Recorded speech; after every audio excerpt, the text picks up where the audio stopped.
কাউকে ভালোবাসতে হলে এই 5টি কথা শুনে যান, অনেক লাভ হবে। নাম্বার 1, সম্পর্কতে জড়ানোর আগে তাড়াহুড়া করে সম্পর্কতে জড়াবেন না। আপনি যার সাথে সম্পর্কতে জড়াবেন তার সম্পর্কে ভালো করে জেনে নেবেন, কারণ মানুষের সৌন্দর্য গায়ে থাকে, মনে নয়। নাম্বার 2, আপনাকে ভালোবাসা পেতে হলে কিছু দিক ছাড় দিতে হবে, যেমন রূপের সৌন্দর্য, টাকা, ফিগার। আপনি যদি সবকিছু একসাথে চান তাহলে আপনি ভালোবাসা পাবেন না, কারণ আপনি যাকে ভালোবাসবেন সে একজন মানুষ, কোনো লাইব্রেরির গাইড নয় যে একের ভিতরে সব পাবেন। নাম্বার 3, আপনি কাউকে ভালোবাসতে হলে নিজের থেকে সুন্দর অথবা বেটার কাউকে খুঁজবেন না, কারণ এদের থেকে অবহেলা আর অসম্মান ছাড়া কিছুই পাওয়া যায় না। তাই নিজের থেকে সুন্দর আর বেটার কাউকে না খুঁজে যে আপনাকে ভালোবাসে তাকেই ভালোবাসুন। নাম্বার 4, সম্পর্কতে জড়ানোর পরে নয়, সম্পর্কতে জড়ানোর আগে ভালো করে বুঝে নেবেন আপনাদের এই সম্পর্কটা আপনাদের ফ্যামিলি মেনে নেবে কিনা। যদি মেনে নেয় তাহলে সম্পর্কটা করুন, আর যদি মেনে না নেয় তাহলে সম্পর্ক করার দরকার নেই। নাম্বার 5, কেউ যদি আপনাকে অবহেলা করে তাহলে বেহায়া নির্লজ্জর মতো তার পিছু ছুটবেন না, তার থেকে দূরে চলে আসুন। এমনও তো হতে পারে তার থেকে ভালো কেউ আপনার জন্য অপেক্ষা করছে। মেয়েদেরকে বলছি, যদি কোনো পুরুষ তোমাকে বন্দি করে রাখে, আরো 10টা পুরুষের সামনে যেতে দেয় না, তাহলে ওই পুরুষটাকে আগলে রেখো, ভালোবেসে ধরে রেখো। আমি এই কথাটি কেন বলেছি জানেন? এইরকম পুরুষ একমাত্র ভাগ্যবান নারীরাই পায়। একটা কথা মনে রাখবেন, পুরুষের কোনো লাভ নেই নারীকে বন্দি রেখে। আর একটা পুরুষ একটা নারীকে তখনই বন্দি করে রাখে যখন ওই পুরুষ ওই নারীকে মন থেকে ভালোবেসে ফেলে।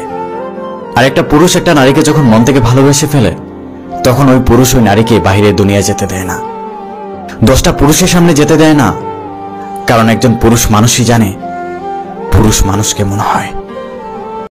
কাউকে অবহেলা বা গুরুত্ব কম দেওয়ার মানে কি জানো? তুমি তাকে শেখাচ্ছ তোমাকে ছাড়া কিভাবে বেঁচে থাকতে হয়। সে যদি একবার শিখে যায় তোমাকে ছাড়া বেঁচে থাকতে, তাহলে সে কখনো তোমার উপর অভিযোগ বা অভিমান করবে না। তাই যাকে ভালোবাসো, যাকে জীবনে ধরে রাখতে চাও, তাকে মূল্য দাও, কারণ সে যদি একবার হারিয়ে যায় তাহলে সে কখনো আর তোমার জীবনে ফিরবে না। কথা দিয়েছিলাম তোমাকে ভুলে যাব, সত্যি কি তোমাকে ভুলে গিয়েছি? এটা ভুলেও ভেবো না।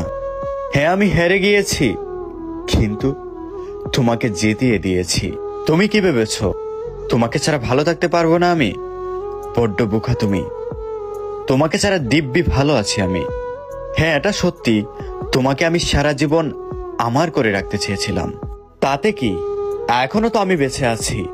ক্ষণিকের ভালোবাসায় অনেক কিছু আশা করে ফেলেছিলাম। একদিন তোমাকে আমি বলেছিলাম আমার জীবনের সব আশা পূর্ণতা পায় না। তুমি চলে গিয়ে আবারও সেটা প্রমাণ করে দিলে। আমি পারিনি তোমার চলে যাওয়াতে আত্মহত্যা করতে। আমি পারিনি তোমার চলে যাওয়াতে বিচ্ছেদের কবিতা লিখে তোমাকে সবার মধ্যে তুলে ধরতে। আমি শুধু পেরেছি ঘরের কোণে ঘুমড়ে ঘুমড়ে কাঁদতে। অন্য কেউ তাকে স্পর্শ করবে, অন্য কেউ তার হাত ধরবে, অন্য কেউ তার পাশ দিয়ে হাঁটবে, অন্য কেউ তাকে বলবে আমি তোমাকে অনেক ভালোবাসি। এসব ভাবলেই যেন আমার চারদিক অন্ধকার হয়ে যায়। আমি ভেবেছিলাম তুমি আমাকে বুঝো, কিন্তু পরে দেখলাম তুমি আমার ভুল খুঁজো। তুমি আমাকে কষ্ট দিচ্ছ, অবহেলা করছো, দিনের পর দিন ঠকিয়ে যাচ্ছ। আমি তোমাকে অভিশাপ দিলাম, এই দুনিয়ার সব সুখ যেন আল্লাহ তোমাকে দিয়ে দেয়। হঠাৎ যদি শুনো আমি আর নেই, আমার দেওয়া আঘাতগুলো ভুলে গিয়ে আমাকে ক্ষমা করে দিও, কারণ তোমার ভালোবাসা পাওয়ার জন্য তোমাকে অনেক জ্বালাইছি, অনেক বিরক্ত করছি। কোনো মেয়ে যদি হাজারো ব্যস্ততার মাঝেও পরিবারের সবার চোখ ফাঁকি দিয়ে তোমার সাথে কথা বলে, তোমাকে সময় দেয়, তাহলে ভাই তুমি ভাগ্যবান। মেয়েদেরকে বলছি, একটা ছেলে তোমার কাছ থেকে কি চায় জানো? তুমি তার রাগের সময় চুপ থাকো, তুমি তার কথা মতো চলো, ব্যাস এতটুকু পেলেই একটা ছেলে তোমাকে রাজরানী বানিয়ে রাখবে। পৃথিবীর সব মানুষগুলোই সুন্দর, কিন্তু সবচেয়ে বেশি সুন্দর মানুষটা হলো আমার প্রিয় মানুষটা।